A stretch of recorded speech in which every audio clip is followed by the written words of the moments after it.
My name is Hannah Keene Haskett, and I was 39 years old when my mother-in-law seated me with the Caterers at her 50th anniversary vow, Renewal. She did it at Oakmere Lake Club in front of 200 guests, with my husband sitting 6 tables away and my children's names missing from the seating chart. When I asked if there had been a mistake, Patricia Haskett smiled at the young hostess and said, "Temporary people don't need permanent seats." What was at stake that night was not just a chair or a plate or my pride in a navy dress I had ironed twice before leaving the house. It was my marriage, my children's place in their grandfather's life, the lake house, where I had spent years helping an old man learn to walk safely, again, and a family name Patricia believed she could hand out like silverware. I had a chipped blue key in the zipper pocket of my tote, and there was a cream-colored envelope. I had seen 3 weeks earlier that I was not supposed to understand yet. By the time Patricia introduced me to the room as my son's current wife, she thought she had already won. She did not know that someone at table 12 had been watching her since the salad course. She did not know that her husband's right hand was resting beside his water glass for a reason. And she did not know that when he finally stood up, the quietest person in the room would not be the one who lost everything. I stayed seated when she said it. That is the part people always ask me about first.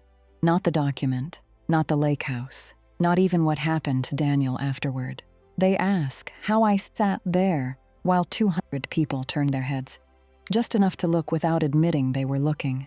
I stayed seated because my children were beside me. Lucy was 10, old enough to understand tone, too young to know what to do with humiliation when adults dressed it up as manners. Ben was 7, and he was mostly worried that his dinner roll had touched the little cup of butter. They were both wearing the outfits I had laid across their beds that morning. Lucy in a pale green dress with a cardigan, Ben in a button-down shirt he kept scratching at the collar. They had made cards for their grandparents. They had signed them in careful pencil. They thought we were going to a party for love.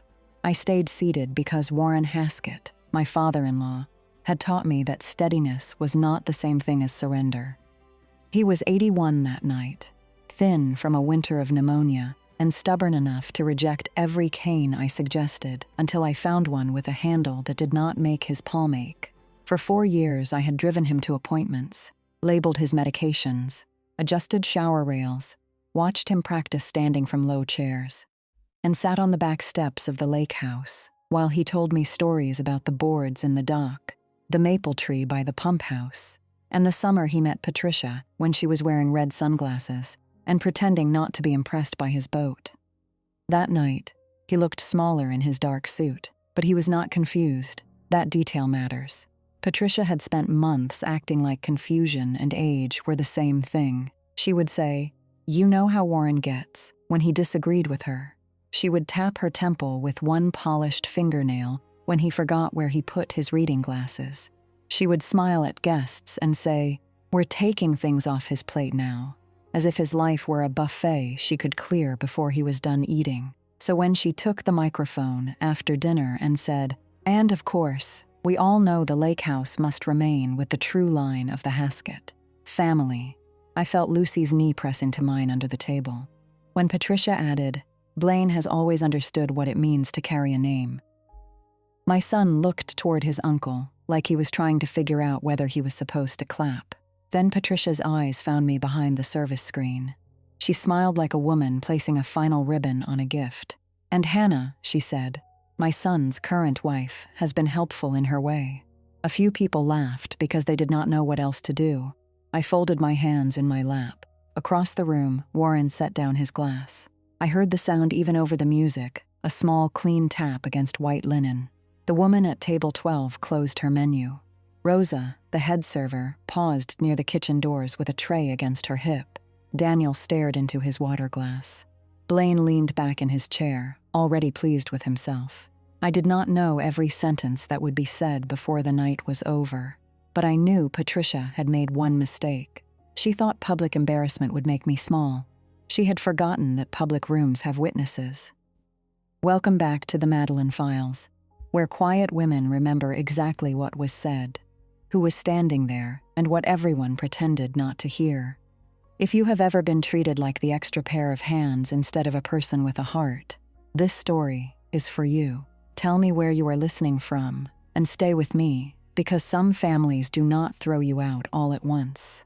They just keep moving your chair farther from the table until one day someone decent notices where you have been sitting. I grew up learning how to be useful before I learned how to be angry. My mother worked nights at a medical billing office in Dayton, and my father was mostly a birthday card with the wrong age written inside.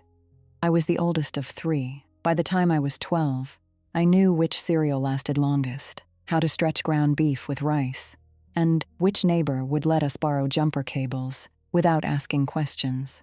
My little brothers called me Hanny until they were old enough to be embarrassed by it. I packed their lunches, signed their reading logs when my mother fell asleep at the kitchen table, and learned to make a house look calmer than it was. Relatives praised me for it. "You're such a little adult," they would say, as if that were a gift. It did not feel like a gift. It felt like standing on a chair to reach the top shelf because no one taller was coming. That was the first lesson I carried into adulthood without realizing it. If I could keep things running, maybe people would stay. If I could be easy, maybe I would not be left. If I could notice the empty gas tank, the unpaid bill, the fever, the missing permission slip, the mood shifting across a room, maybe I could keep disaster from knocking too loudly. That is probably why I became an occupational therapist. I liked practical care. I liked helping people do real things again after illness or injury. Button a shirt, step over a tub wall, get from the bed to the bathroom without falling, make coffee without forgetting the burner. I worked at a rehabilitation hospital outside Cincinnati, mostly with older adults after strokes, surgeries, falls, or long illnesses. People think the job is about exercises and walkers, and sometimes it is. But a lot of it is listening closely when someone says, "I'm fine," while gripping the armrest with white knuckles. I got good at noticing what people were hiding: pain, fear, pride, family pressure. The way adult children talked over parents as if age had turned them into furniture. The way spouses whispered, "Don't tell them you can't manage the stairs," because they did not want to move. The way money entered the room without anybody saying the word. I met Daniel Haskett at a hospital fundraiser when I was 28. He was not a doctor. He worked in commercial insurance, wore a blue tie with tiny white dots, and had a soft, apologetic way of moving through crowds. He spilled coffee on his own sleeve, reaching for a napkin for me, then made a joke about being the least graceful person in a room full of physical therapists. I liked that he did not seem impressed with himself. On our first date, he asked questions and listened to the answers. On our fourth, he told me about Oakmere Lake, where his family had a house built by his grandfather after the war. He described long summers, a green canoe, his father teaching him to fish, his mother hosting parties with lanterns strung across the porch. "Like my dad," he said. "He's quieter than Mom." He was right. I liked Warren Haskett almost immediately. The first time I met him, he was sitting on the screened porch of the lake house with a book open face stone on his knee and a glass of iced tea sweating on the side table. Patricia swept through the introduction like she was presenting rooms in a home tour. "This is Daniel's friend, Hannah," she said, though Daniel and I had been dating for almost a year by then. "She works in rehabilitation. Very practical." Warren looked at me over his glasses. "Practical is underrated," he said. Patricia laughed lightly. "Warren thinks changing a light bulb counts as a philosophy." Warren ignored that and asked me what part of rehab work I liked best. I told him I liked figuring out what a person wanted badly enough to practice for. He nodded once. "That tells you more than the chart, I bet." It did. That afternoon, whilst Patricia arranged flowers in a blue vase and corrected the way Daniel placed napkins, Warren showed me the old brass key to the lake house. It hung from a chipped, blue floating keychain shaped like an oval. He said he kept it ugly on purpose, so nobody would mistake it for a decorative key and tuck it into a drawer. "Boat keys fall in water," he said. "House keys fall into family nonsense." I laughed because I thought he was joking. Years later, I would learn that Warren often sounded most joking when he was telling the truth. Patricia Haskett was beautiful in the way certain women are beautiful. because they have never entered a room without checking its reflection first. She had silver blonde hair cut at her jaw, pearl earrings for daytime, diamond studs for evening, and a voice that could make an insult sound like a seating suggestion. She wrote thank you notes on heavy cream stationery. She remembered people's allergies when it made her look thoughtful. She donated to the hospital auxiliary and knew exactly where photographers stood, at charity luncheons. In the beginning, I tried hard with her. I brought flowers. I complimented her table settings. I asked for recipes I did not actually want because she seemed pleased to be asked. When Daniel and I got engaged, I let her choose the rehearsal dinner menu after she said, "You probably don't have strong feelings about that kind of thing." I told myself she meant I was relaxed. At our wedding, she wore pale silver, which photographed almost white under the church lights. My mother noticed and squeezed my hand in the vestibule. "She looks like she's renewing something of her own," my mother whispered. I laughed because I wanted the day to stay good. Patricia gave a toast that night.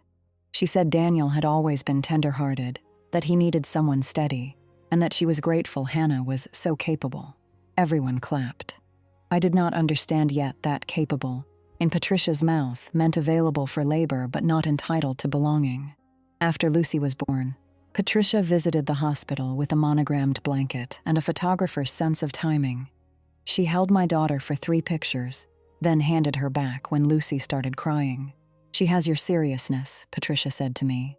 "Let's hope she gets the Haskett charm," Daniel said. "Mom," softly, but he smiled while he said it. That was how he handled her. One soft warning, one embarrassed smile, then the moment passed, and everyone else was supposed to pretend the bruise had not landed. When Ben was born 3 years later, Warren came to the hospital with a paper bag from the diner near their house. Inside was a turkey sandwich, an oatmeal cookie, and a carton of milk. "Daniels said you missed lunch," he said. I cried so suddenly I scared myself. Warren looked alarmed and set the bag on the rolling table. "I can come back," he said. "No," I told him, wiping my face with the heel of my hand. "No, it's just food." But it was not just food. It was the first time someone in Daniel's family noticed a need I had not announced. By the time Warren's health started changing, I had been a Haskett for almost 10 years. Patricia still introduced me in layers. At church events, I was Daniel's wife, Hannah. At lake parties, our daughter-in-law, she's in therapy work. With older club members, Hannah helps with medical things. She never called me family unless she needed something. And she needed things as often. "Hannah, would you mind checking Warren's blood pressure? He says he feels lightheaded, but you know how dramatic men are. Hannah, can you explain the discharge papers?" The nurse was very rushed. "Hannah, you're so good with equipment. Do we really need that ugly shower chair? Hannah, can you take him Thursday? Blaine has meetings, and Daniel is buried." Blaine was always buried in something more important than responsibility. He was Daniel's younger brother by 4 years, Patricia's favorite by a margin everybody saw, and nobody named. Blaine had their mother's smile and none of Warren's steadiness. He wore expensive loafers without socks, talked about deals before they existed, and had a habit of touching people's shoulders while asking for favors. Patricia called him our visionary. Warren called him restless, which was kinder than most words that fit. Blaine had tried real estate development, restaurant investing, a boutique gym concept, and something involving imported outdoor furniture that Patricia described as ahead of its market. Each failure was explained as bad timing, unreliable partners, or people not understanding Blaine's scale of thinking. Daniel had a stable job, 2 children, and a wife who knew how to install grab bars. That made him useful. It did not make him chosen. I saw it most clearly at the lake house. Oakmere was the center of Patricia's story about herself. The house sat back from the water on a slope, white clapboard with green shutters, a wide-screened porch, and stone steps that dipped down toward a dock. Warren had repaired so many times he could identify boards by sound. There was a maple tree by the pump house, hydrangeas along the side path, and a kitchen with old yellow tile Patricia hated but Warren refused to replace. Every summer, Patricia hosted at least one family weekend there. She assigned bedrooms, menus, and emotional roles. Blaine was given the guest room with the lake view even when he came alone. Daniel and I got the small back room with twin beds pushed together after Ben outgrew the portable crib. My children were expected to be grateful for sleeping on air mattresses in the sunroom. I cooked breakfast because Patricia said I made eggs the practical way. I packed coolers because I knew who drank seltzer and who drank lemonade. I kept sunscreen in my tote, extra socks in the car, children's Tylenol in a zipper pouch, and Warren's medication schedule taped inside the pantry cabinet. One July afternoon, after Warren stumbled on the porch step, Patricia waved her hand and said, "Hannah, this is your area, my area, not my father-in-law, not a person, an area." I helped Warren sit, checked his ankle, and asked him to squeeze my fingers. He was embarrassed, angry, and breathing too fast. Patricia stood 6 feet away, holding a wine glass, telling guests he was fine. Warren looked at me and said quietly, "Don't talk to me like I'm already gone." "I won't," I said. He believed me. That was how our bond formed. Not through grand conversations, through ordinary respect repeated often enough to become trust. When he had knee surgery, I rearranged the first floor of the lake house so he could sleep in the den until he managed stairs again. When he had trouble gripping utensils, I brought adaptive silverware from work and told Patricia it was temporary before she could call it ugly. When he mixed up one medication because the pharmacy changed the pill color, I made a chart with pictures and large print. Warren grumbled about it, then used it every day. He was proud. He could be difficult. He refused help when help looked like pity. But if you explained the purpose and gave him choices, he cooperated. That is the part Patricia never cared to learn. To Patricia, care was either control or inconvenience. If Warren resisted her, she called him stubborn. If he resisted Blaine, she called him confused. If he listened to me, she called me over-involved. Daniel noticed some of it. He was not blind. That almost made it worse. On the drive home from one lake weekend, after Patricia had corrected Lucy's posture at dinner and told Ben not to eat like a little animal, Daniel rubbed his forehead and said, "She means well." I looked out the passenger window at the dark highway. "No, she means to be obeyed," I said. He sighed. "Hannah, just my name, tired, warning, asking me to come back to the version of myself that made things easier, so I did. For years, I came back. I reminded myself that Warren needed someone. I reminded myself that Lucy and Ben loved the lake. I reminded myself that Daniel became quiet around his mother because that was how he survived childhood with her. I reminded myself that not every slight deserved a war. Then, in January, Warren got pneumonia. It started with a cough Patricia dismissed as winter drama. By the time Daniel called me, Warren had a fever of 103 and was too weak to stand from his recliner. I drove over in sleet because Patricia said the ambulance would make the neighbors nervous. I called the ambulance anyway. At the hospital, Patricia performed worry for anyone wearing a badge and irritation for anyone who asked practical questions. Blaine arrived late, smelling like cologne, and stood in the hallway making calls. Daniel came straight from work, pale and frightened. For 1 hour, he was fully present. He held his father's coat. He asked me what oxygen saturation meant. He listened when the doctor spoke. I remember feeling a small, foolish hope. Then Patricia pulled him aside. After that, he became her son again before he was my husband. "Hannah can handle the medical details," Patricia told the nurse. "Daniel gets overwhelmed by hospitals." Daniel did not correct her. Warren spent 5 days inpatient, then 8 days in rehab. I visited after work, checked the therapy notes, asked about his endurance, and made sure nobody discharged him home without a safe bathroom plan. Patricia came for short visits in full makeup and complained about the parking. Blaine brought a smoothie once, took a photo with Warren, posted it with the caption, "Family First," and left before the speech therapist arrived. During Warren's rehab stay, I started noticing things that did not belong. His mail was being forwarded to an office address connected to Blaine's latest business. Patricia said it was to keep bills organized. Warren frowned when I mentioned it. "My bills came to the house for 50 years, he said. Another day, I found Patricia at the small table in Warren's rehab room with his wallet open. She said she needed his insurance card, but his insurance card was already clipped to the intake folder by the sink. On the third day, while sorting discharge papers, I saw a pale pink sticky note attached to a blank financial power of attorney form. Use cognitive concerns if needed. I stood there with the packet in my hand while the television played a game show no one was watching. Patricia came in from the hallway and saw me looking. "Oh, that," she said too quickly. "The social worker mentioned we should be prepared. At his age, you never know." "I work with the social worker," I said. She wouldn't phrase it that way. Patricia's smile thinned. "You can be very literal." I put the packet back on the table. That detail stayed with me. I did not accuse her. Accusations were Patricia's favorite terrain. She knew how to turn them into scenes, and scenes into proof that someone else was unstable. Instead, I started documenting, not secretly in a dramatic way. I did what I did at work. Dates, times, who said what paper appeared where, which appointment was scheduled by whom, which medication Warren had taken before Blaine showed up with a notary, just in case Dad wants to simplify things.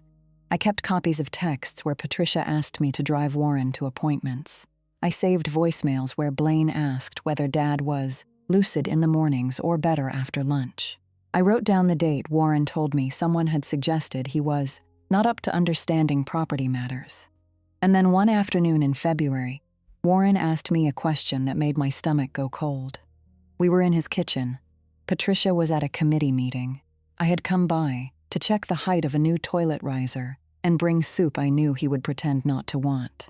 Warren was sitting at the table in a flannel shirt, thinner than he had been before pneumonia, but shaved and clear-eyed. He tapped one finger against a folded napkin. "Hannah," he said, "if someone calls me forgetful often enough, does it become true on paper?" I did not answer right away. He watched me, and I understood that he was not asking about memory. He was asking about power. "No," I said, "not by itself. But people can try to build that story if nobody challenges it." He nodded. "Once. What challenges it? Doctors' records. Independent evaluations. People who saw you clearly at the time decisions were made." He looked toward the window over the sink. Outside, the yard was gray and wet with old snow shrinking along the fence. "I'm tired," he said. "I know, I'm not stupid. I know that too." He breathed out through his nose, almost a laugh. "Your mother-in-law thinks those are the same when it's convenient." I looked down at my hands. "Warren, is someone pressuring you to sign something?" He folded the napkin once. Then again. "If I tell you everything, they'll say it was your idea." That sentence sat between us. I wanted to push. I wanted names, dates, documents. I wanted to call Daniel and force him to come over and listen to his father say what I had been trying to say for years. But Warren was right. If I became the engine of it, Patricia would make me the villain. She would say I had manipulated an old man, isolated him, confused him with medical language, taken advantage of access she herself had demanded I provide. So I said, "Then don't tell me everything. Tell someone who can protect what you want." He looked at me. "Do you know Eleanor Price?" "I know her name. Estate attorney. Old friend of my sister's. Patricia thinks she only does church trusts and widows' wills. Do you want me to call her?" "No," he said. "I want you to drive me there Tuesday and sit in the waiting room." Tuesday I drove him to Eleanor Price's office on Maple Street, between a florist and an accounting firm. Warren wore his brown wool coat and brought his old leather folder. I helped him over a patch of ice near the curb because the sidewalk had not been salted. He gave me a look. "Don't fuss. I'm preventing paperwork," I said. "A fall would create more of it." He smiled inside. Eleanor Price came out herself to greet him. She was in her mid-60s, with gray hair pinned low and the calmest handshake I had ever received. Warren introduced me as his daughter-in-law. Eleanor looked at me fully. "Thank you for driving him. Not thank you for helping. Not thank you for being practical. Thank you for driving him." Specific gratitude has a different weight. Warren turned to me before following her back. "You stay here," he said. "I know. If anyone asks, you did not sit in. I know." He studied my face. "And you did not ask me to do this." "No." He nodded and went through the door. I sat in the waiting room for almost 2 hours, beside a rubber plant and a table of old magazines. I answered work emails. I picked at a loose thread inside my coat cuff. I did not call Daniel. I did not text Patricia. I did not try to hear through the wall. When Warren came out, he looked exhausted but lighter. Eleanor walked beside him, holding a cream-colored envelope. She did not hand it to me. She handed it to Warren.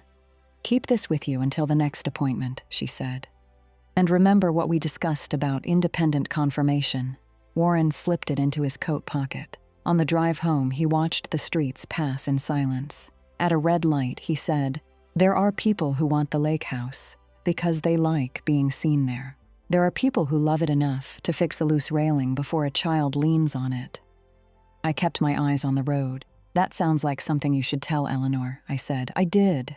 That was all he said. The vow renewal invitation arrived 3 weeks later. It came in a thick envelope addressed to Daniel Haskett and family. Patricia had chosen cream card stock with raised gold lettering. The event was to be held on May 17th at Oakmere Lake Club, 5 o'clock ceremony, dinner to follow, black tie optional. Daniel held the invitation over the kitchen counter and smiled in a way that looked more nervous than happy. 50 years, he said. That's something. I was packing Ben's lunch for the next day. It is. Mom wants it to be really special. I placed grapes into a small container. I'm sure she does. He looked at me. Hannah, there it was again. My name used as a request to be easier. What does she need? I asked. He rubbed the back of his neck. Just some help with Dad, making sure he doesn't overdo it. Maybe checking the venue bathroom access. She also asked if you could help with his medication schedule that day, so he's not exhausted before pictures. I closed the lunchbox. Am I in the pictures? Daniel blinked. What? Family pictures. Did she include me and the kids? I assume so. That meant no. I waited. He looked away first. She's just stressed. I wiped the counter with a damp cloth, slowly, because my hands needed something ordinary to do.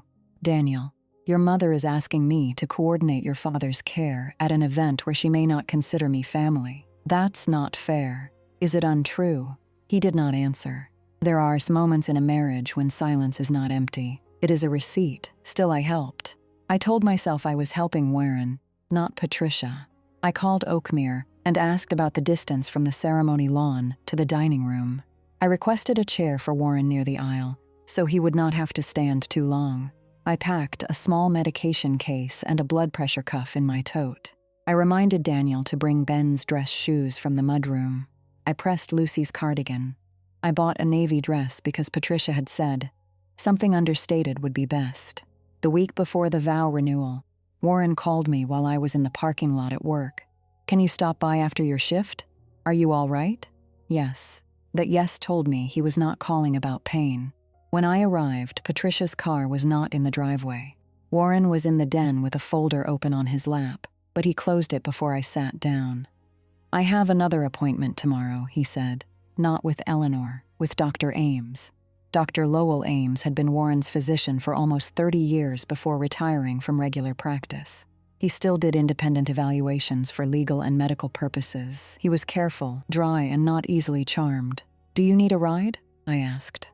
Rosa's cousin is taking me. Rosa from Delgado Catering. He looked amused. You know everybody useful. So do you. Patricia thinks Rosa is just catering the party. I waited. Warren tapped the folder. Hannah, when the time comes, I need you to let me speak. My throat tightened. At the party? If it comes up, what is it? He looked toward the lake house photo on the mantel. Daniel and Blaine as boys, sunburned, holding fishing poles. Patricia in white shorts. Warren younger, broader, smiling with one hand on each son's shoulder. I spent too many years letting Patricia narrate rooms, he said. I'm done with that. Does Daniel know? No, should he? Warren's face changed just slightly. Daniel knows how to hear his mother before he hears anyone else. I wanted to defend my husband. I could not find the sentence. So I asked, what do you need from me? Bring the children. Wear whatever dress you want. Sit where they put you. I stared at him. That sounds ominous. It sounds like I know my wife. He reached into the drawer of the side table and took out the chipped blue key. I had a duplicate made for emergencies years ago, he said, but this one was always yours when I needed help. Warren, take it with you Saturday. I did not want to. A key can feel heavier than metal when it carries someone's trust, but he held it out, and I took it. On the morning of the vow renewal, Patricia sent a group text at 8:15. Please remember, this is a joyful family occasion. No unnecessary stress for Warren. Everyone should arrive camera ready. I was standing in my bathroom with one earring in, reading the message while Ben yelled from the hallway that his sock felt wrong. Daniel came in adjusting his cufflinks. Mom wants us there by 4 for family photos, he said. Oos, he paused. I think immediate family first, then spouses. I looked at him in the mirror. I am your spouse. You know what I mean. I turned from the mirror. No, Daniel, I really don't. He looked tired already. Can we not do this today? That question told me he had been doing it without me. Did your mother tell you where I'm sitting? What? Did she? He frowned. No. Why would she? The answer came too fast. I put my other earring in. Okay. He exhaled like he had escaped something, but I saw his face when we arrived at Oakmere Lake Club. The club sat on the north side of the lake, all white columns and clipped hedges, with a terrace overlooking the water. The ceremony chairs were arranged on the lawn in neat rows tied with pale blue ribbon. A string quartet played under a tent. Waiters moved through the patio with trays of sparkling water and champagne. Patricia had chosen white roses, blue hydrangeas, and silver lanterns even though the sun had not gone down. Everything looked expensive and gentle. That was Patricia's gift. She could make cruelty happen under flowers. Lucy held my hand as we walked toward the seating chart near the entrance to the dining room. Ben carried the card he had made in both hands, careful not to bend it. Daniel was stopped by a cousin near the bar. I heard his laugh, strained but familiar. The seating chart was written in gold ink on a mirror. Table 1, Patricia and Warren Haskett, Daniel Haskett, Blaine Haskett, Lorna Bell, Reverend Martin, Eleanor Price. I read it twice. My name was not there. Neither were Lucy's or Ben's. I checked table 2, table 3, table 4, nothing. A young hostess in a black dress approached with a clipboard. Mrs. Haskett? Yes. She looked relieved and uncomfortable at the same time. I can show you to your table. Thank you, I said. I don't see my children listed. She glanced toward the dining room doors. I have you at table 19. There are only 18 guest tables on the chart. Her cheeks colored. It's just this way. Daniel appeared beside me then. What's going on? The hostess tightened her grip on the clipboard.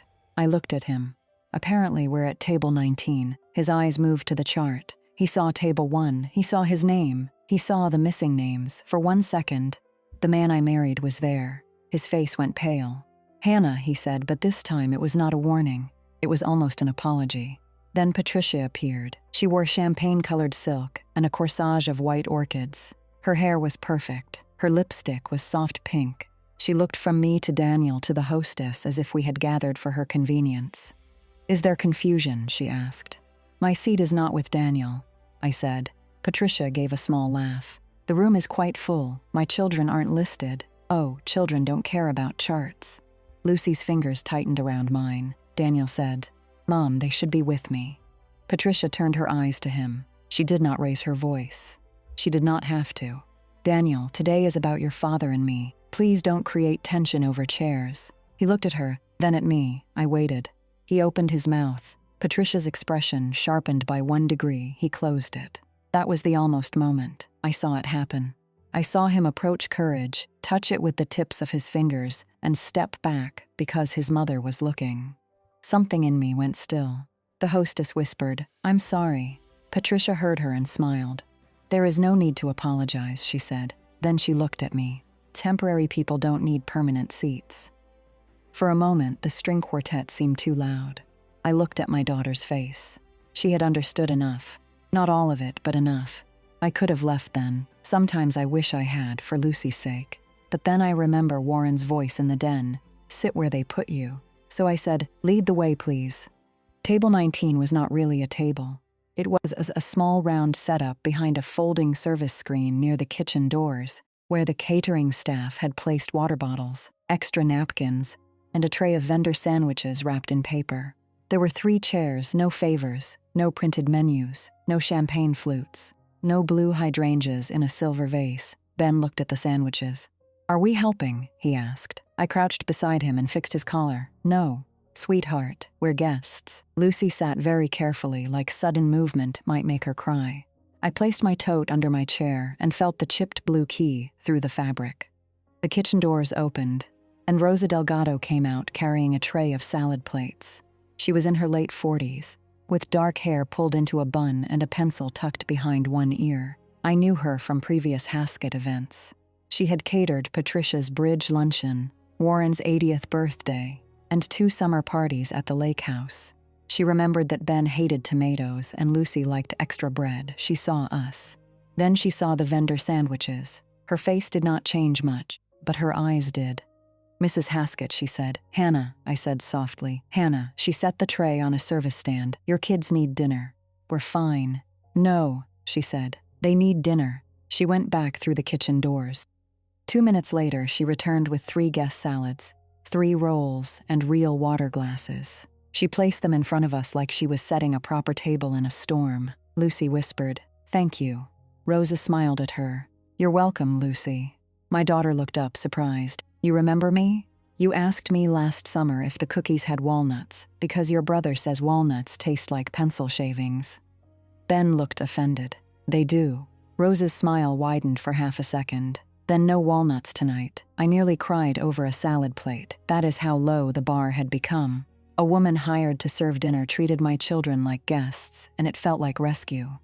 Before Rosa left, she leaned closer. "For what it's worth," she said quietly, "the original chart had you at table 1. I looked at her. She did not wait for my question, Mrs. Haskett changed it herself this morning. Then she slipped a folded sheet of paper deeper into her apron pocket and went back to work. I filed that away. The ceremony itself was lovely if you did not know the people. Patricia and Warren stood under an arch of white roses facing the lake. Reverend Martin spoke about endurance, devotion, and the grace of long partnership. Patricia dabbed under one eye with a lace handkerchief at the exact moment most likely to be noticed. Warren repeated his vows in a clear voice. His hands trembled once, but his words did not. I watched him instead of her. When he promised to honor truth in the years still given, Patricia squeezed his hand like he had gone off script. After the ceremony, guests moved inside for dinner. Daniel did not come to table 19. He walked his mother to her seat, then stood behind Warren's chair while Blaine joked with cousins near the bar. I watched Daniel look toward the service screen twice. Both times, someone spoke to him and he turned away. Ben asked, "Is Dad sitting with Grandma?" "Yes. Why aren't we?" I picked up my water glass. "Because Grandma made a poor choice." Lucy stared at her plate. "Are we going to leave?" I wanted to say yes. Instead, I said, "Not yet." Her eyes searched my face. "Are you mad?" "Yes, you don't look mad. I'm trying to be careful." She nodded like that made sense, but her mouth tightened. Dinner moved slowly: salad chicken with herb sauce, green beans, roasted potatoes. Patricia had chosen a jazz trio for the corner near the windows. Guests laughed, clinked glasses, crossed the room to greet old friends. A few noticed us. Most looked away quickly. One of Daniel's cousins, Marcy, started toward us with a concerned expression, but Patricia caught her wrist and drew her into conversation. That was Patricia's real skill. Not hosting, steering. At table 1, Warren ate very little.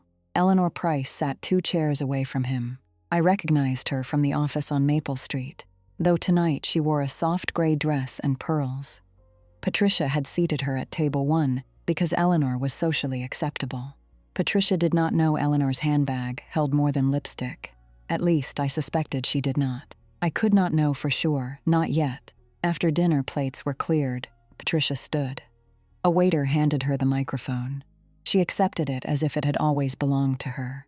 "My dear friends," she began, and the room softened toward her. "Warren and I are overwhelmed by your love tonight. 50 years is not achieved by romance alone, though Warren did once write me a poem so terrible I married him out of pity." People laughed. Warren smiled faintly. Patricia continued with charming stories: the first apartment, Daniel's birth, Blaine's arrival, summers at Oakmere, the importance of legacy, the beauty of continuity. Then her voice shifted, just slightly. "There comes a time in every family," she said, "when we must think beyond ourselves. Warren and I have been blessed with sons and with grandchildren, and with a name that means something in this community." I felt my shoulders tighten.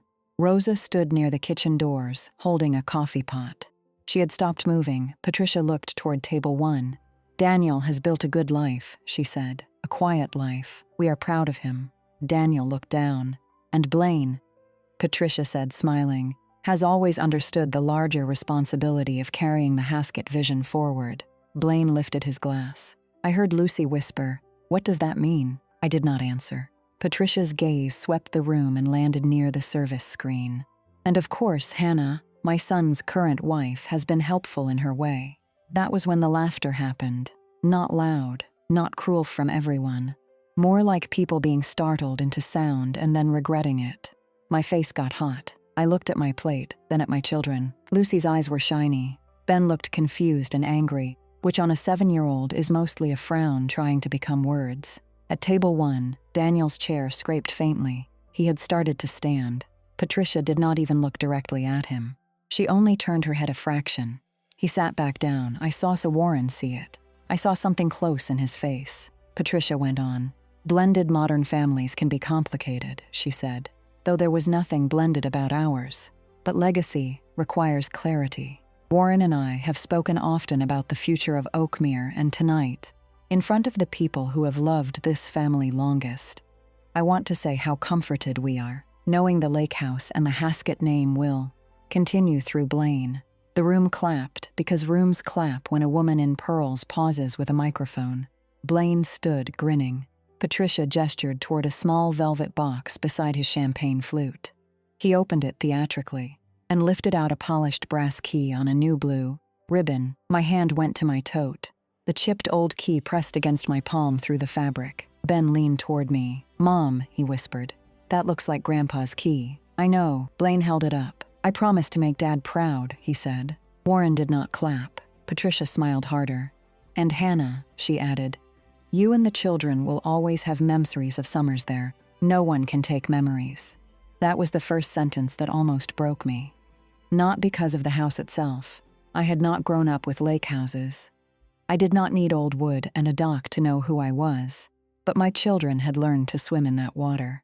Lucy had lost her first tooth on the screened porch. Ben had caught a fish so small Warren called it ambitious.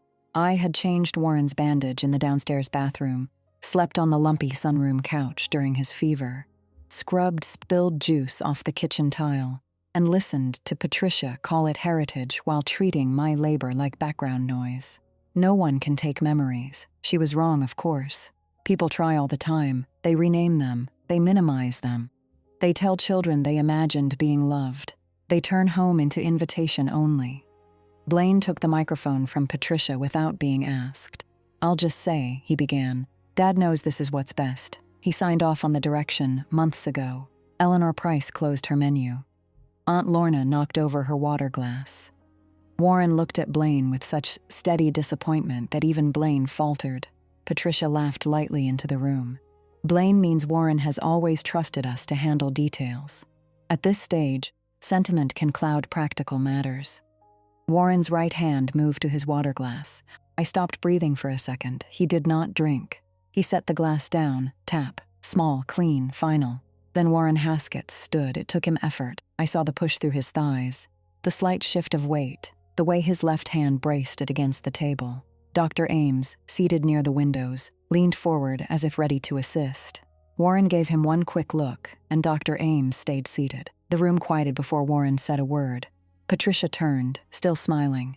"Warren, darling?" He held out his hand toward Blaine. "The microphone." Blaine laughed. "Dad, I was just—" "The microphone," Warren repeated. His voice was not loud. It did not need to be. Blaine handed it over with a stiff little smile. Warren looked at the crowd, then at Patricia, then at me and the children behind the service screen. "I had not planned to make a speech," he said. "Patricia knows I dislike them." A few people chuckled carefully. "But my wife has announced something tonight that is not true." The air changed. Patricia's smile remained, but her eyes sharpened. "Warren," she said softly, too softly for the microphone, but not too softly for the tables nearby. "This is not the time." Warren turned toward her. "You made it the time." No one moved. He looked at Blaine. "You said I signed off on the direction months ago." Blaine's face flushed. "Dad, I meant we talked about—" "I signed something," Warren said. "Not what you think." Patricia reached for his arm. He stepped back. It was a small movement, but the room saw it. "Eleanor," he said. At table 1, Eleanor Price rose. She picked up her handbag, walked to Warren's side, and took the microphone only when he offered it. She did not rush. She did not look dramatic. She looked like a woman about to correct a bank error. "Good evening," she said. "For those of you who do not know me, my name is Eleanor Price. I am Warren Haskett's estate attorney." A sound moved through the room. Not a gasp, more like every person adjusting their understanding at once. Patricia's face went very still. "Eleanor," she said, "surely this is private." Eleanor looked at her. "It was private until you announced a false distribution to approximately 200 guests. Approximately." I almost laughed. It would have come out wrong, so I pressed my lips together. Eleanor opened her handbag and removed a cream-colored envelope. I recognized it. My stomach turned over, not from fear exactly, but from the strange feeling of seeing a closed door open and realizing someone had been standing behind it with a light on. Eleanor unfolded a document. "I will not read Mr. Haskett's private estate plan in full," she said. "That would be inappropriate. But because Mrs. Haskett has publicly represented that the Oakmere property will pass through Blaine Haskett, and because Mr. Haskett has asked me to correct that statement, I will read the relevant portion." Patricia's voice cracked. "Warren has been ill." Eleanor paused. Warren took the microphone back for one sentence. "I was ill. I am not absent." Then he handed it to Eleanor again. "Dr. Ames stood from his table." Eleanor glanced at him. "Dr. Ames, if you would." The retired physician buttoned his jacket slowly. "I evaluated Warren Haskett's cognitive capacity on April 29th, he said. "He was oriented, consistent, and able to explain his decisions and their consequences. I documented no impairment that would prevent independent estate planning." Blaine muttered something I could not hear. Eleanor heard enough. "Mr. Haskett also requested independent witnesses," she continued. "He specifically requested that Hannah Keene Haskett not be present during the drafting or signing conference to avoid any claim of undue influence." Every eye in the room moved toward me. I wanted to disappear. Instead, I put one hand over Lucy's and one over Ben's. Patricia said, "This is absurd. Hannah has had access to him for years. She manages his pills. She drives him everywhere. Of course she influenced him." There it was. The accusation I had known would come. Eleanor looked at Warren, not at me. Warren nodded. Eleanor read from the page. "On May 2nd, Warren Alton Haskett executed the Oakmere Stewardship Trust, transferring management of the Oakmere Lake property into trust for his lifetime use and continued family preservation. The trustee named is Hannah Keene Haskett." Someone dropped a fork. I felt Lucy's hand go rigid under mine. Eleanor continued. "The protected beneficiaries after Mr. Haskett's lifetime are Lucy Warren Haskett and Benjamin Keene Haskett. Blaine Haskett is granted no trustee authority, management authority, sale authority, or occupancy right independent of written trustee permission." Blaine stood. "What the hell is this?" Patricia snapped Blaine, but it was too late. The room had heard him. Warren looked at his younger son. "That," Warren said, taking the microphone again, "is what I signed." Blaine's face had changed completely. The charming grief of a son surprised by paperwork disappeared. What came through was panic sharpened into anger. "You can't just give her the house." Warren's voice stayed level. "I did not give her the house. I gave her responsibility for it because she knows the difference." "The difference between what?" Blaine demanded. "Between using a place and caring for it." Patricia moved toward Warren again. "My love," she said, and the phrase sounded strange in her mouth now. "You are embarrassing yourself." Warren looked tired then, not confused. Tired. "No, Patricia," he said. "You are embarrassed because I am speaking while you are not in control of the sentence." Aunt Lorna made a small sound, almost a sob. Eleanor turned a page. "There is also a memorandum attached to the trust, Mr. Haskett requested that I retain it in the event his capacity or intent were challenged." Patricia said, "I challenge both." Eleanor nodded once, as if she had expected that. "Then we will address both." She did not read the whole memorandum. She read enough. "I have chosen Hannah Keene Haskett as trustee because she has acted in my interest when doing so, gave her no social or financial advantage. She has protected my independence without using my age against me. She has not asked me for property. She has not asked me for money. She has asked me whether I could reach the bathroom safely, whether I understood what I was signing, and whether I wanted her to leave the room." I looked down. My eyes burned. Eleanor continued, and her voice softened only slightly. "I do not choose Blaine Haskett because he has repeatedly raised the sale or transfer of Oakmere while I was recovering from illness, and because I believe he would liquidate the property to resolve obligations he has not disclosed honestly to this family. Blaine said. That's a lie. Warren looked at him. Is Greystone Capital a lie? Blaine went white. Patricia's hand flew to her pearls. That name meant something to them. It did not mean much to me yet, but the reaction told the room enough. Eleanor folded the memorandum. There are supporting records, she said. They do not need to be discussed tonight. Patricia turned toward the guests, desperate to recover the room. This is a family misunderstanding, she said. Warren has been under tremendous strain, and Hannah, while helpful, has become too involved. You all know how these caregiving attachments can become confused. That was her second mistake. She looked toward me like I should defend myself and thereby look guilty. I did not speak. Rosa did. From near the kitchen doors, still holding the coffee pot, she said, Mrs. Haskett, should I bring the seating charts? Patricia turned slowly. What? Rosa set the pot down. The original and the one you changed this morning. The silence widened. Patricia's mouth opened. Rosa reached into her apron pocket and took out a folded sheet. You told my assistant table 1 was too crowded, she said. You asked us to set Mrs. Hannah and the children at the vendor table behind the screen. I kept the first chart because the kitchen count changed. Patricia's face darkened. You are staff. Rosa nodded. Yes, that's why I know where you seated people. A few guests made sounds then, quiet ones, uncomfortable ones, the kind people make when politeness can no longer cover what happened. Eleanor looked toward Aunt Lorna. Lorna, she said gently, Mr. Haskett told me you were present for a conversation in March between Blaine and Warren in the garage at Oakmere. I am not asking for details beyond what you heard. Aunt Lorna's hands trembled in her lap. For a moment, I thought she would fail him too. She had always been kind to me in the weak way some people are kind when the powerful person leaves the room. She brought my children birthday cards with $10 bills inside. She complimented my cooking. She once whispered, Patricia can be a lot, then laughed as if she had not said anything. Now everyone was looking at her. Patricia's eyes warned. Lorna swallowed. Yes, she said. Patricia's head snapped toward her. Lorna looked at Warren, not Patricia. I heard Blaine tell Warren he didn't get to embarrass Patricia after everything she built. I heard him say the lake house needed to be put where it belonged before Warren made things difficult. Blaine slammed his hand on the table. That is not what I meant. Ben jumped closer. Daniel stood. Enough, he said. One word, late, thin, pointed nowhere. Everyone looked at him. For one foolish second, I hoped again. Then he turned to Warren. Dad, maybe we should take this somewhere private. Not. Hannah, are you okay? Not Mom, how could you seat my wife with staff? Not Blaine, what did you do? Private. That was the word men like Daniel reached for when truth finally inconvenienced them. Warren looked at his older son for a long moment. Private is where this was allowed to grow, he said. Daniel's face crumpled a little. I felt sad for him, not enough to rescue him, but sad. Patricia tried one more turn. She stepped toward me, hands open, voice trembling now with manufactured hurt. Hannah, surely you understand this has gotten out of hand.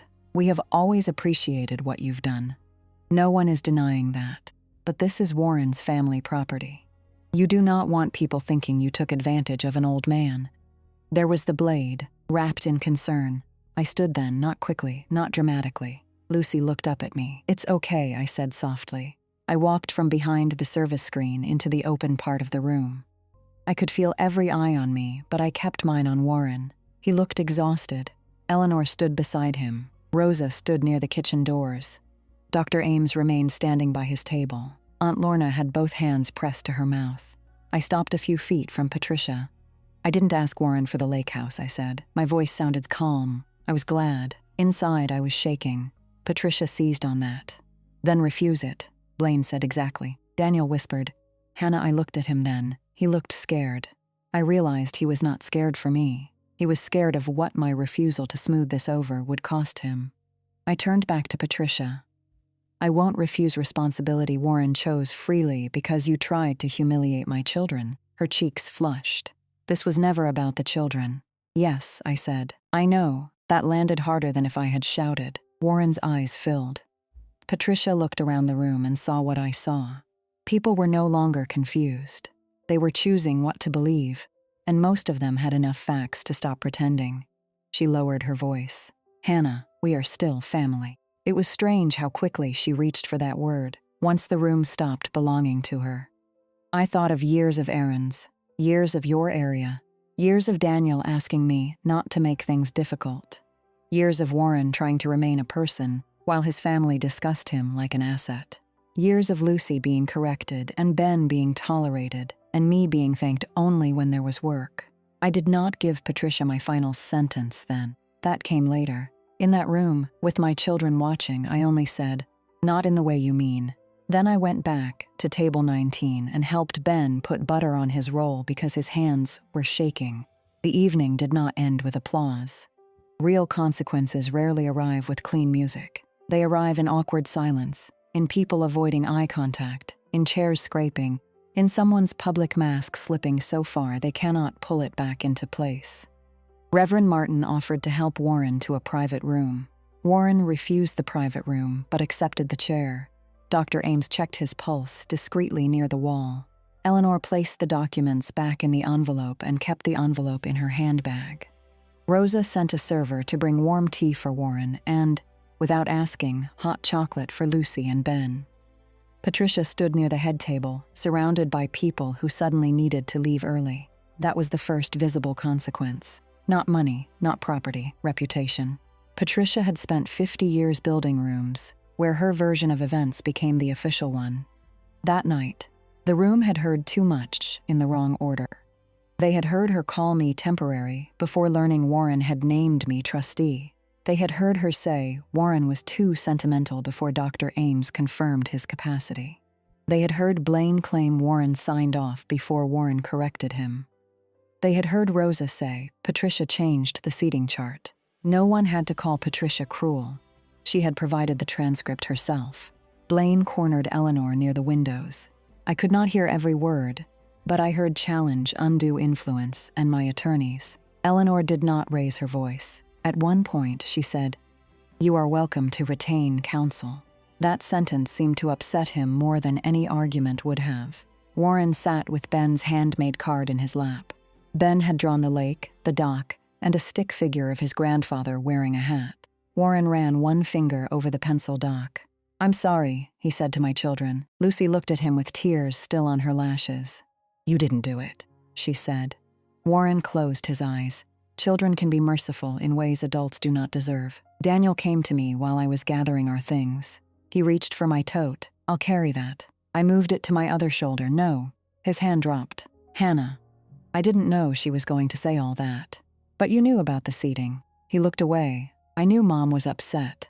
"That is not an answer." She said table 1 would be tense. "So you let her move your wife and children behind a screen." His eyes filled, and once that would have undone me. Daniel's tears had always made me soften because I knew he was not a monster. He was a man who had survived Patricia by disappearing in front of her. But he had asked me and our children to disappear too. "I was going to fix it after the ceremony," he said. I looked at the half-empty room, the wilted flowers, the polished key still lying beside Blaine's abandoned glass. After she finished using it, he had no answer. That was the moment I stopped waiting for one. Patricia approached us then. Her lipstick was still perfect. Her eyes were not. "Daniel," she said, "please tell your wife we need to discuss this as adults." I almost smiled at that. Wife now. Not current wife, not helpful. Wife. Daniel looked between us. "Maybe we should all just take a breath," he said. I watched him choose the middle of a bridge that had already burned. Patricia stepped closer.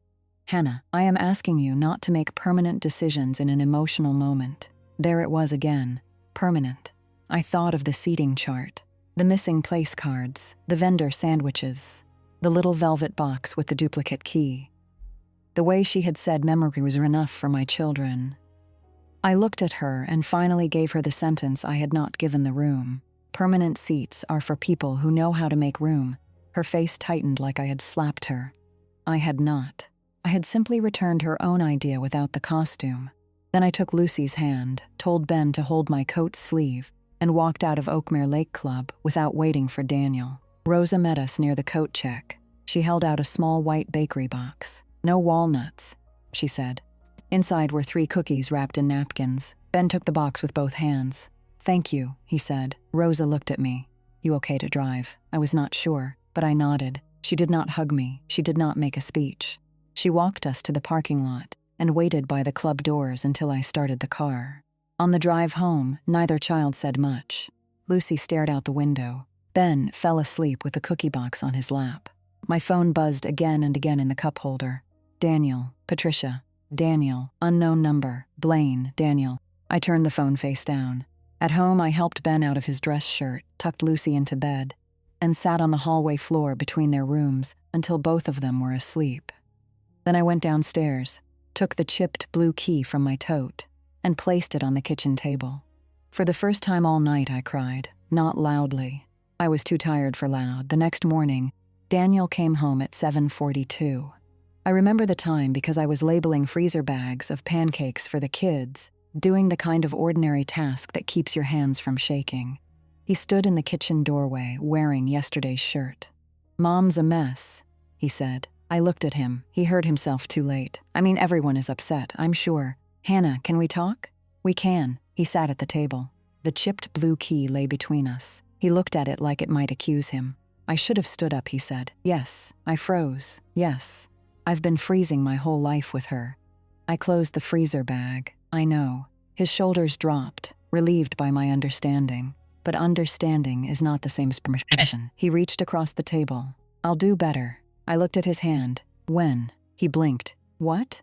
When will you do better? Before she hurts Lucy again or after? Before she humiliates Ben or after? Before she accuses me of manipulating your father in court? Or after?" His mouth opened and closed. "I can't undo last night. No.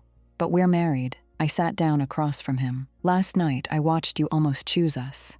His face twisted. "Hannah.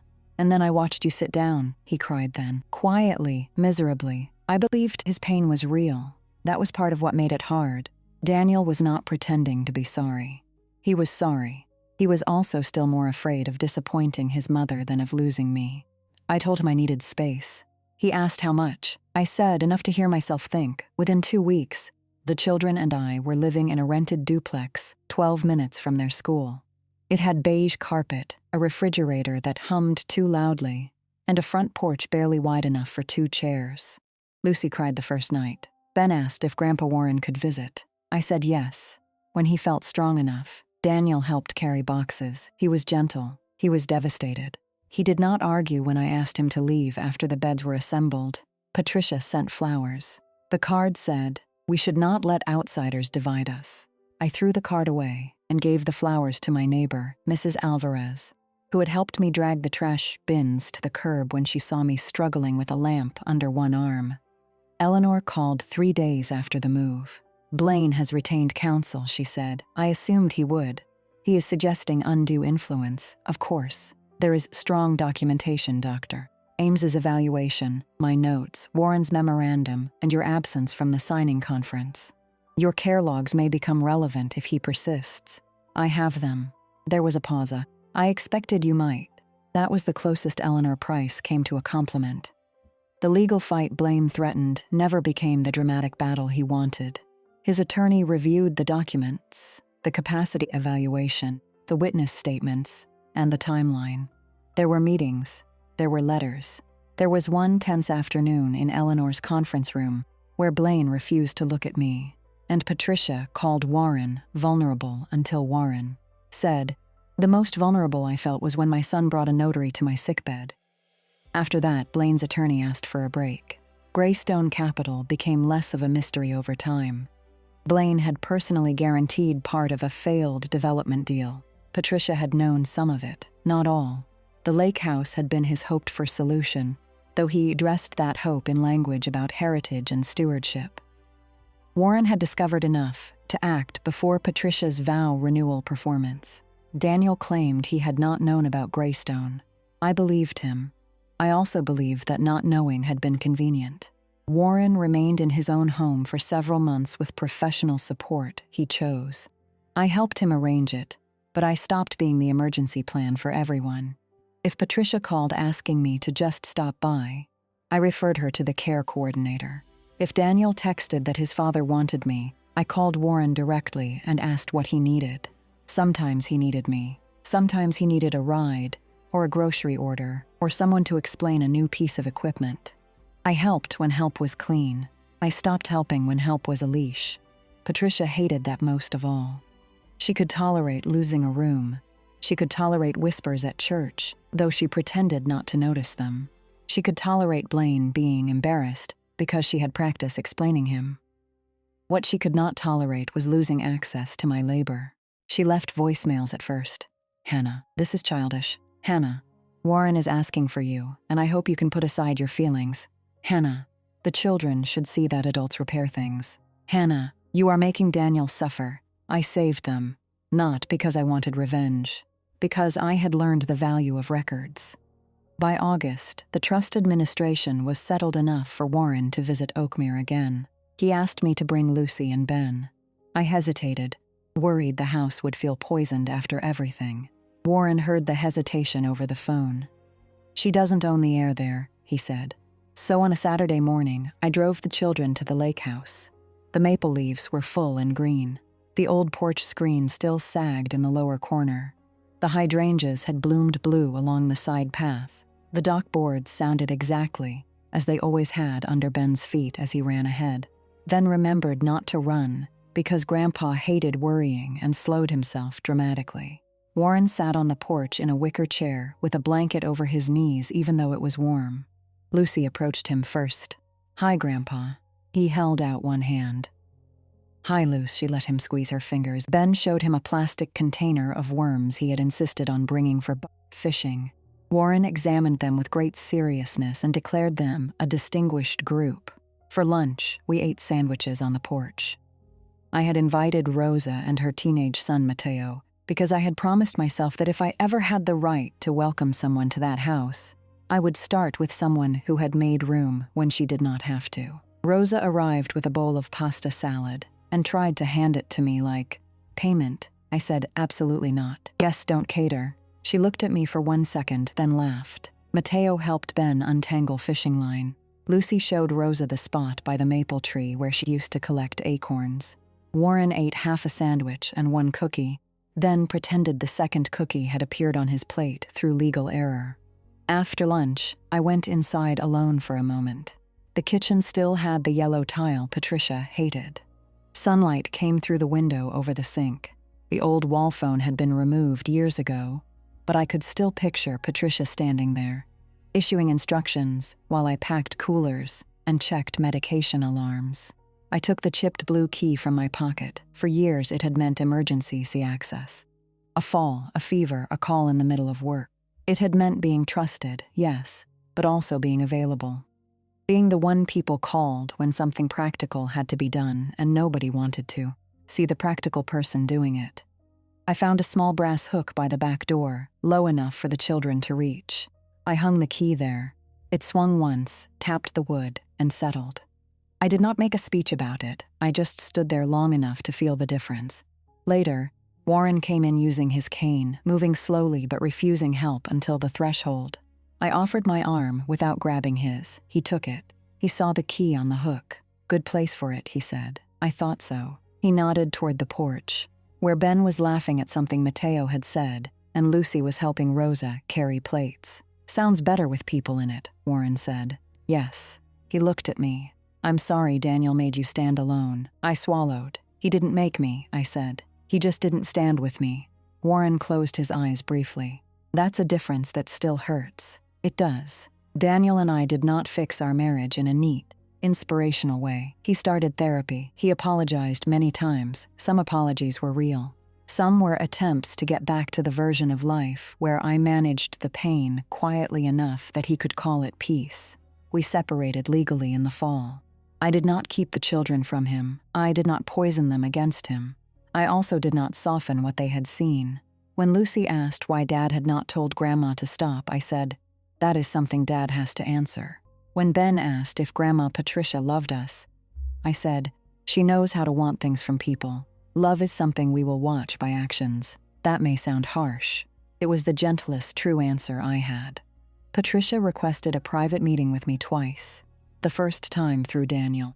The second time through Eleanor, which Eleanor declined to dignify, beyond forwarding the message with the subject line. Patricia requests conversation. I responded, all trust matters can remain in writing. The third time, Patricia came to the duplex. It was October, just after dinner. The porch light was on. Ben was building a Lego spaceship at the coffee table. Lucy was upstairs practicing clarinet with the determination of someone punishing the instrument. I opened the door but did not invite Patricia in. She wore a camel coat and carried no purse, a detail I noticed, because Patricia never went anywhere without completing the image. "You look tired," she said. "Good evening, Patricia." Her mouth tightened. "I was hoping we could speak like family. We can speak here." She glanced past me into the small living room. I saw her register the beige carpet, the second-hand bookshelf, the basket of unmatched gloves by the door. "This is unnecessary," she said. "No, it's very necessary." Her eyes filled suddenly. I had seen Patricia summon tears before, but these were less polished. Maybe some of them were real. Losing control can hurt even when control was the thing harming everyone else. "I made mistakes that night," she said. I waited. I was emotional. Warren had been pulling away from me. Blaine was under pressure. Daniel was upset. I felt this family slipping. Still, every sentence had a handle she could use to pull blame towards someone else. "You seated my children with staff," I said. She looked away. "The table arrangement was unfortunate. You introduced me as current." I was angry. "You announced they would be skipped." I was trying to protect what Warren built. I held the door with one hand. "No, you were trying to decide who counted." Her face hardened. There she was. "You have no idea what it takes to hold a family together for 50 years. I thought of Warren's compression socks, Lucy's shiny eyes, Ben asking if we were helping, Daniel sitting down, Rosa setting real plates in front of my children. I know what it looks like when someone else is holding it, and you're taking the credit." Patricia inhaled sharply. For a moment, I thought she might slap me. She did not. Patricia was too controlled for that, and there were neighbors. Instead, she whispered, "You have become very cold." I shook my head. "No, I've become unavailable." That was one of the few clean sentences life gave me. I did not dress it up. She stared at me. From inside, Ben called, "Mom, where's the gray spaceship piece?" I kept my eyes on Patricia. "In the blue bin," I called back. Patricia's expression flickered. She had come to reclaim the story. She found me answering my child calmly in a home where she had no chair, no microphone, no seating chart. "I hope you don't regret this," she said. "I hope you don't waste the rest of Warren's life trying to punish people for loving him honestly." She left without saying goodbye. I closed the door and locked it. Then I helped Ben find the gray spaceship piece. Warren lived another year and a half, not at the lake house full-time, but with visits when weather and health allowed.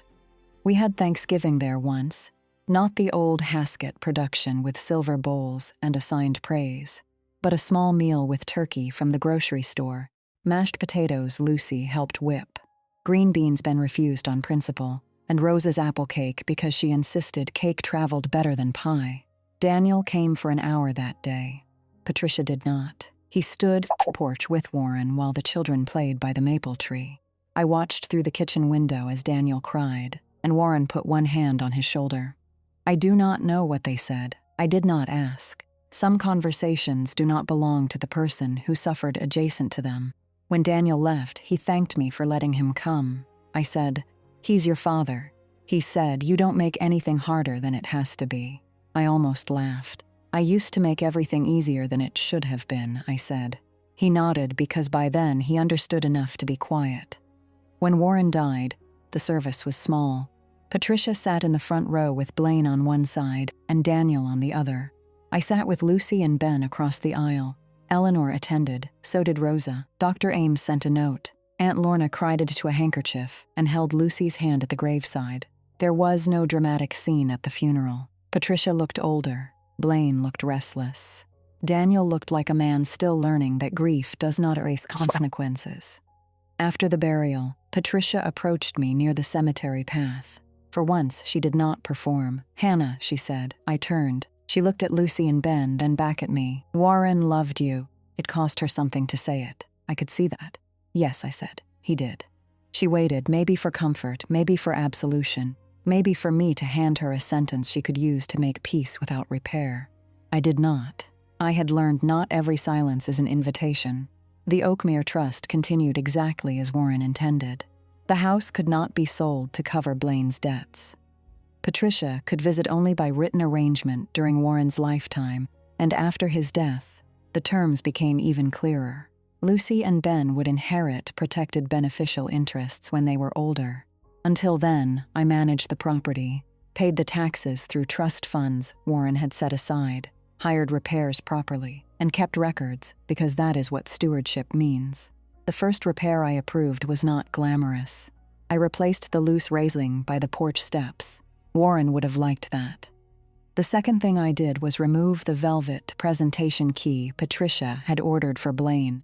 Eleanor found it in a box of event items returned from Oakmere Lake Club. The brass was too shiny, the ribbon too blue, the whole thing too eager to be seen. I did not throw it away. I put it in a drawer with other things that belonged to the story but not to the life we were building. The chipped blue key stayed on the hook. Years from now, Lucy and Ben may decide they do not want the lake house. They may sell it, if the trust eventually allows, and if it becomes a burden instead of a home. I will not turn wood and water into another family religion.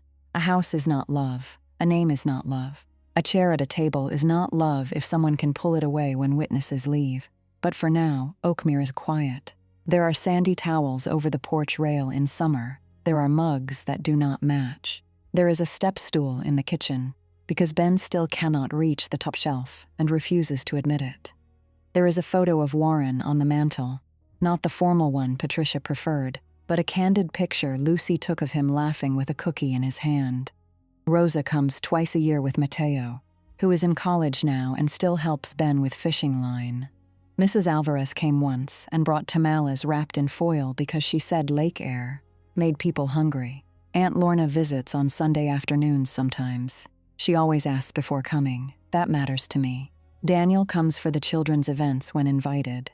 He has grown in ways I respect from a distance. He has also lost things he cannot get back. Both can be true. Patricia has never returned to Oakmere while I am there. She sends cards to Lucy and Ben now.